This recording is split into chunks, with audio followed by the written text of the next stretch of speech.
প্রত্যেকের জীবনে গুনাহ আছে না নাই? গুনাহ বেশি হলে জান্নাত না জাহান্নাম?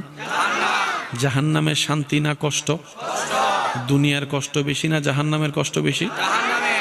আল্লাহ যখন কোনো বান্দাকে জান্নাত দিতে চান, কিন্তু তার আমলে তাকে জাহান্নাম নিচ্ছে, কিন্তু আল্লাহ চাচ্ছেন তাকে জান্নাত দিতে।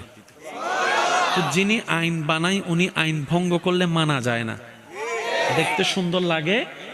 এবার আল্লাহ তাআলা কি করেন জানেন? এই বান্দাকে যদি জাহান্নামে দেওয়া হয়, সে ৭০,০০০ বছর আগুনে কষ্ট পাবে। আর যদি দুনিয়াতে কষ্ট দেওয়া হয়, সে ১ বছর কষ্ট পাবে। এবার বলেন কোন কষ্টটা বেশি মারাত্মক, দুনিয়ারটা না জাহান্নামেরটা? এবার আপনাকে যদি আল্লাহ বলে বান্দা ৭০,০০০ বছর জাহান্নামে জ্বলবি নাকি ১ বছর তুই দুনিয়ায় জ্বলবি, কোনটা নিবেন?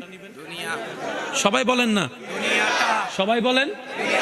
তখন আল্লাহ কি করে, কোন বান্দাকে যখন জান্নাত দেওয়ার ইচ্ছা হয়, আল্লাহ তাকে দুনিয়াতে বিভিন্ন ধরনের কষ্টের মধ্যে ফেলে ওই গুনাহগুলার অপরাধ এখান থেকে কষ্ট দিয়ে আল্লাহ মাফ করে দেয়।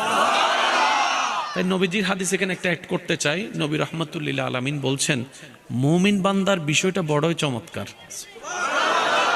মুমিন বান্দার বিষয়টা বড়ই চমৎকার। তারা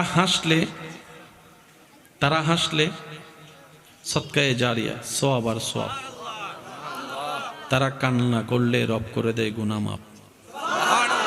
রাস্তায় হাঁটার পথে যদি কেউ একটা কাঁটা ফুটে ব্যথা সহ্য করে রবের উপর নারাজ না হয়ে খুশি থাকে, আল্লাহ তাআলা ওই বান্দার কাঁটা ফুটার ব্যথার অনুমান আল্লাহ পাক জাহান্নামের আযাব থেকে বাঁচার মতো গুনাহ মাফ করে দেন।